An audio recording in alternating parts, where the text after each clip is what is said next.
కన్నతల్లితో సమానం. తెలంగాణలోని ప్రతి పల్లెటూరు అమ్మ ప్రేమ అంతా స్వచ్ఛమైనది. కల్మషం లేని అటువంటి ఊళ్ళలో మన పోసానిపేట గ్రామం కూడా ఒకటి. పోసానిపేట గ్రామ చరిత్ర గురించి నేను స్వయంగా రాసినటువంటి ఒక కవిత. భూమిని నమ్ముకున్న మట్టి మనుషులు, రక్తాన్ని చెమటగా మార్చే కష్టజీవులు, కుల మతాలకు అతీతంగా కలిసి నడిచే ప్రజలు, నిజ నిరంకుశత్వాన్ని ప్రశ్నించిన గొంతుకలు, బందూకులతో చేసిన కొట్లాటలు, రజాకారులను తరిమికొట్టిన వీర పోరాటాలు, తెలంగాణ సాయుధ పోరాటంలో అమరులైన బిడ్డలు, తెలంగాణ తొలి మలిదశ ఉద్యమాల కేంద్రాలు, విస్తరించిన ఊడవమరి సాక్షిగా ఉదయం గతించిన గడిచే కాలానికి ప్రత్యక్ష సాక్షులు, చిక్కిపోతున్న ఓ చిన్న పల్లె తల్లి నీ రాకకై చూస్తుంది ఒంటరిగా తల్లనిల్లుతూ మళ్ళీ. Thank you.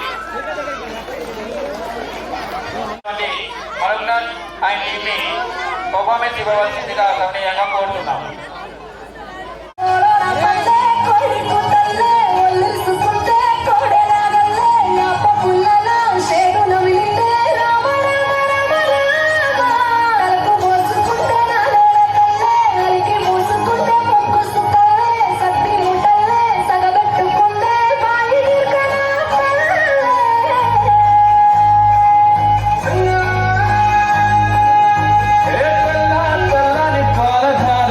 My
KG